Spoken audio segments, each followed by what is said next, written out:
the things fulfilled among us. And what we have here before us today is what I think in Latin is called the Magnificat, or the Song of Mary, but it's really Mary's testimony. It's the testimony of Mary.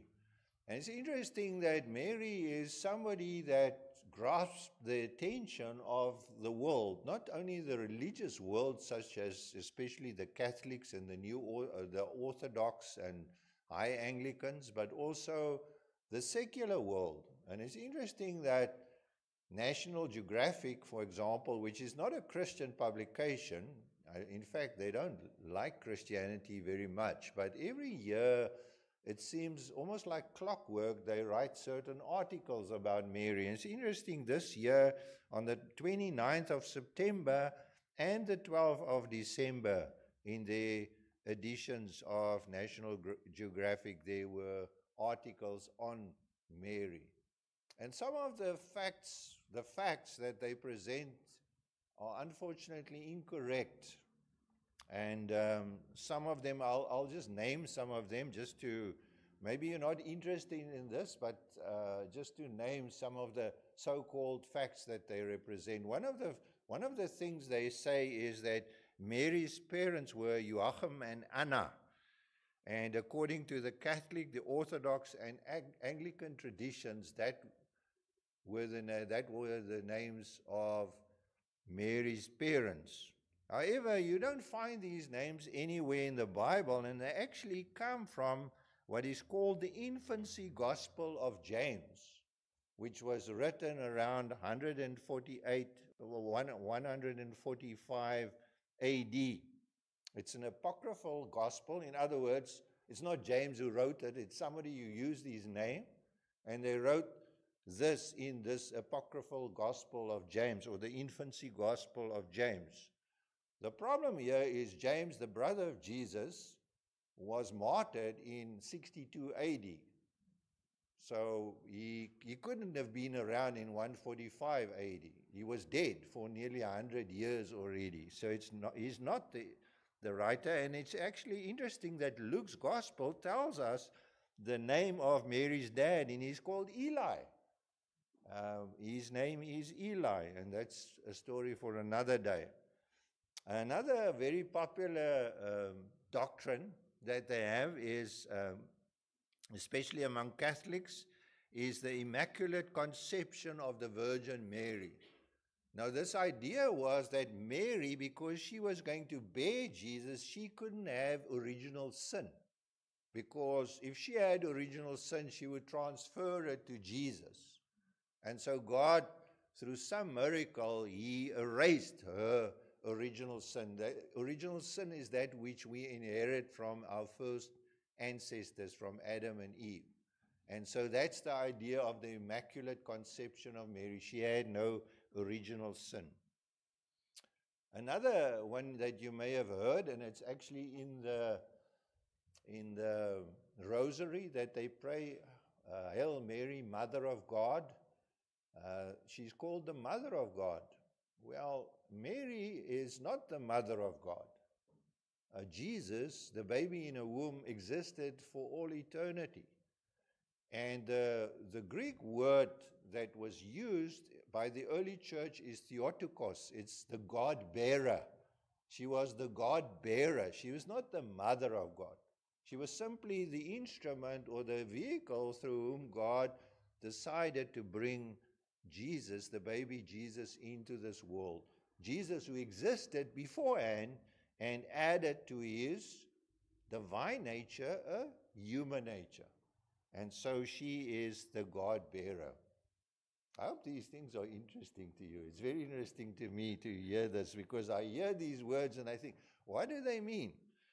Another very popular doctrine is Mary's perpetual virginity. It's a Marian doctrine taught by the Catholic Church and held by a number of Christian groups. And this idea was that Mary, after Jesus was born, she had no marital relations with her husband Joseph, and she didn't bear any other children, which is, of course, clearly not what the Bible teaches, because in the Gospels we hear that Jesus had brothers and sisters. In fact, there are 2 books in the Bible written by his brothers, Jude and James. So, and the last one I will leave you with is the Assumption of Mary. It's the idea that Mary was bodily taken into heaven at the end of her earthly life. And this is according to the beliefs of the Catholic, the Eastern, and the Oriental Orthodox Church. Now, be that as it may, and these are the kinds of things you will read in these articles if you happen to buy the National Geographic or even Christianity Today, please don't believe this. What we do know is that Mary was a very remarkable young lady. She was chosen by God because of certain qualities, not that earned her salvation or anything, but she was a remarkable lady, and God chose her and sent the angel Gabriel to her to give her the announcement that she would bear a child, and that this child would be the child of God, and that he would be the Savior of the world. And it's interesting that Mary believed this. Now, if you start from scratch, if you start from a blank slate, and an angel were to visit a young lady of maybe 17, 18, I don't know how old she was, to tell her these things, that would be very hard to believe. But when we read Mary's testimony, we can see that her information, that her teaching was very well grounded in the Old Testament prophecies. And we read in verse 45 when her cousin Elizabeth said, "Blessed is she who believed what the Lord had said to her will be accomplished." And so Mary understood that there were certain prophecies that had to be fulfilled. And she understood that there was a thing called salvation that was needed, that you couldn't earn on your own. And so she starts with her own testimony, as I said, of faith, and she starts with the end, and she works back to the beginning, to the promises. She starts where she is now, and then she works all the way back in Old Testament history. And the first thing she mentions are these two amazing things, glory and joy. If there's ever a clear sign of true faith in your life, this is it. How much glory you bring to God and how much joy God gives to you. If you bring glory to God and God gives joy to you, that is the surefire sign that you are a child of God. Notice what Mary says in verse 46. She says, "My soul glorifies the Lord, and my spirit rejoices in God my Savior." You know, the legalist, the Christian who feels it's a lot of rules, she tries to glorify God, but it's no joy. It's a big burden. Religion is a heavy burden to carry. Salvation is a grave thing, accompanied by lots of sighing, a lot of feeling this heavy burden on your life. He or she is a beast of burden. And normally they are sour and unhappy and have a critical spirit. That's the sign of a legalist. But there's no joy. The libertarian, on the other side, enjoys God. God is his pal, his chum, or the grandfather upstairs. That's how they talk.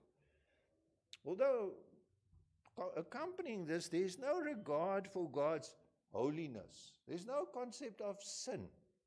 There's no thing of taking your religion too seriously. But true faith is to glorify God and to enjoy God. And obviously the person who glorified God the most was God the Son, Jesus. He reflected the Father's glory perfectly. In Hebrews 1:3 he says the Son is the radiance of God's glory. If you look at the sun, S-U-N, it shines. The brightness of the sun is the reflection of the sun's glory. And just so Jesus is the reflection of God's glory and the exact representation of his being. But just as we glorify God, and the more we glorify God, the closer we are to God. Just as we glorify God, so we also have to enjoy God. Because if you are not in love with God, if you do not desire God, there will be no joy in your religion. Nothing.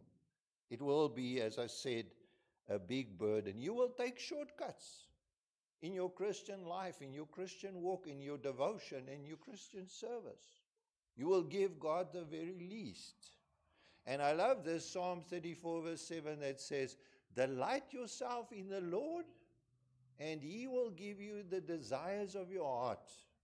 And it's not what the health, wealth, and prosperity people teach. You know what it really says? The more I delight myself in God, the more beautiful and more precious God becomes to me. And that becomes the desire of my heart. And the more my heart desires God, God gives him more of himself to me. So it's like an infinite feedback loop where I receive God's glory all the time. And the more I receive, the more I want. And the more I want, the more God gives. And the more I enjoy it. I like the way that John Piper says, the way he says it, he says, we glorify God the most when we are most satisfied in him. We glorify God the most when we are most satisfied in him. And the ancient, well, not that ancient, but the Westminster, the divines, they understood this. And you know what the opening line of the Westminster Confession is? What is the chief end of man? That's the question. What is the chief purpose of mankind? You know what the answer is? To glorify God and to enjoy him forever. That is what it means to be a Christian. To enjoy God, to glorify God, and to enjoy him forever. And my friends, that is what Mary displayed in her life. That's the first thing that strikes us. This remarkable lady, 16, 17, 18 years old, I don't know how old she was, but she understood this. But then she speaks of another thing that we need as believers to understand: mercy and fear, or fear and mercy. A criminal does not like the police. In a society where this works, it doesn't always work, but theoretically, a criminal does not like the police. He fears the knock on the door and the voice that says, open up, it's the police.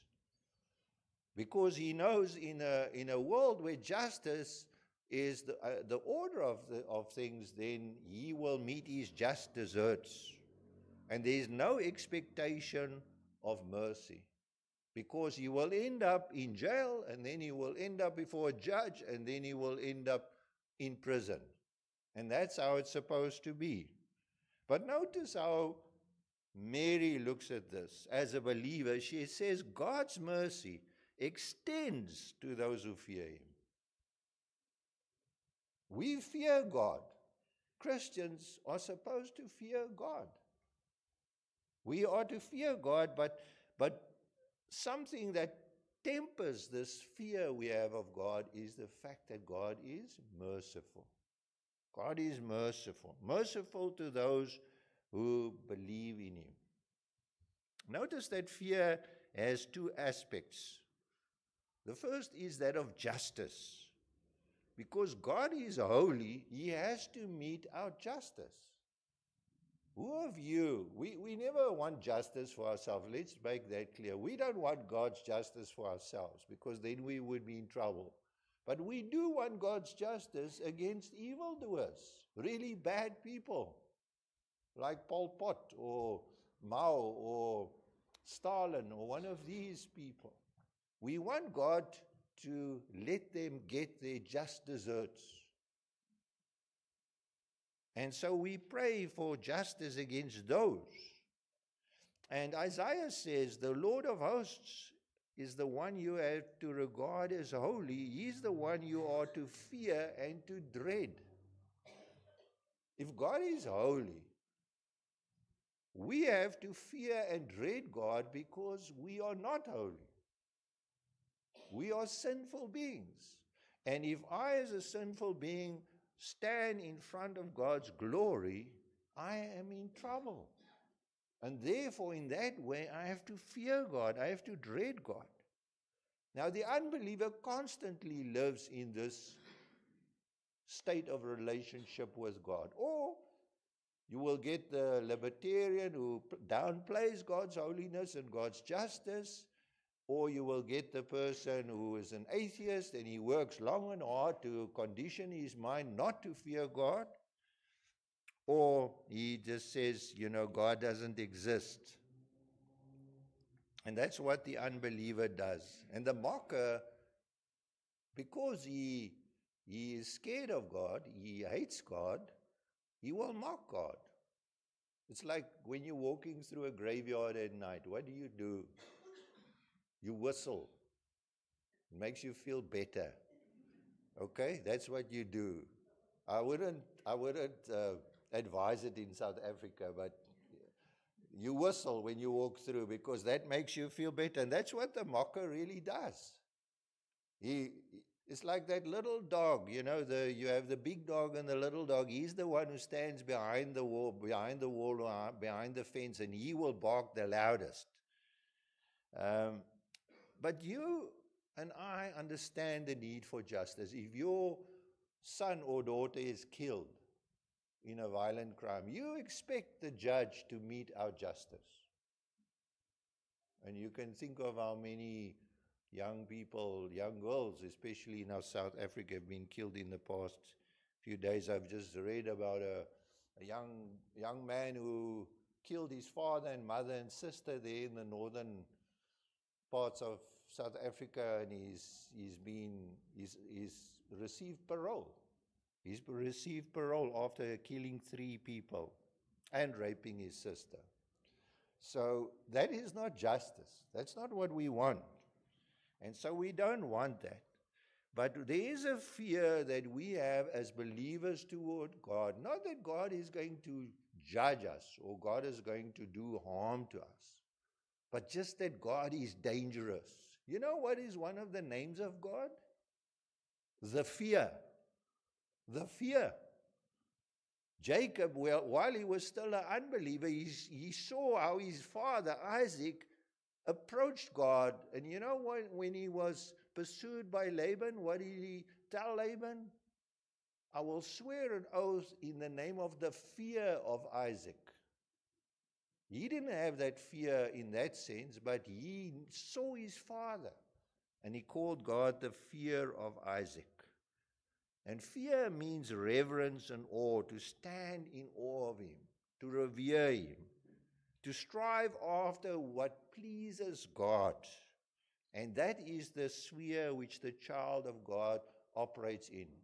As Hebrews 12, verse 28 and 29 says, let us, that's Christians, let us so worship God acceptably with reverence and awe, for our God is a consuming fire. Is that how you see God? Or have you learned a different way of thinking about God from our modern world?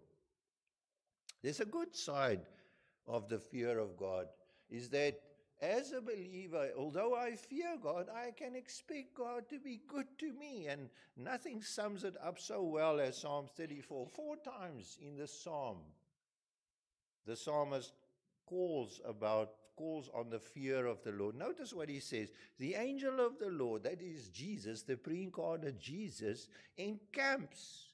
He pitches his tent next to those who fear him. That's what the psalmist says. Taste and see that the Lord is good. Blessed is the man who takes refuge in him. Fear the Lord, you his saints. Those who fear him lack nothing. Come, my children, listen to me. I will teach you the fear of the Lord. And this is what Mary understood. There's a fear of the Lord.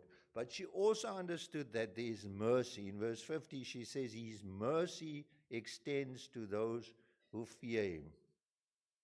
Note the promise that the prophet Isaiah gives us. He said, Let the wicked forsake his way, and the evil man his thoughts. Let him turn to the Lord, and He will have mercy on him. Fear and mercy. And then that old and well-known passage from Romans 8 that says, God hasn't given us the spirit of fear that makes you a slave again to fear, but the spirit of sonship. But there's a third aspect of Mary's testimony, of humility and hunger. God will not help. And when I'm saying God, please, there's a lot of confusion these days about God. I'm not talking about Allah. I'm talking about Yahweh. That's the name of our God, Yahweh. God is just like a cup. It's a holder. You can put water in it, you could put coffee in it, you could put wine in it. God just simply means a holder, that you've got to see what's inside. What is it? Which God? Yahweh. That is our God. Yahweh, Father, Son, and Holy Spirit. That's the God I'm talking about. And so He will help those, He won't help those who remain in a state of rebellion, those who are proud and haughty. Notice the contrast between Mary and the people of the world, the unbelievers. In verse 48, it says, He has been mindful of the humble state of His servant. She's a servant. In verse 51, she says, He has performed mighty deeds with His arm. He has scattered the proud. Those who are proud in their inmost thoughts. He has brought down rulers from their thrones, but He has lifted up the humble. He's filled the hungry with good things, but He's sent the rich away empty. What does this sound like? You know what this sounds like? It sounds like the discipleship discourse. Blessed are those who are poor in spirit, for theirs is the kingdom of God. Blessed are those who are hungry and thirsting for righteousness, for they shall be filled. That's what Mary understood. And she speaks about this. And she says, I'm poor, I'm humble, I'm not humble in a deceitful way, not in a hypocritical way, but I'm nothing. I'm a servant. And I'm hungry. I'm hungry. I need God's righteousness. I need God's blessing. You see, my friends, we cannot be proud and exalt God in the same way. Just think about that.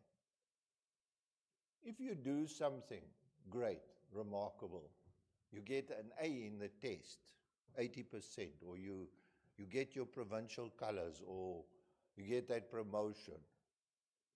And, you know, if you're like me, you tend to go around and think, man, I'm the man. I'm the man. I did this. I'm somebody. But where's God when you think that? Then God's not in your mind. God's very far away when you are proud, when you are haughty.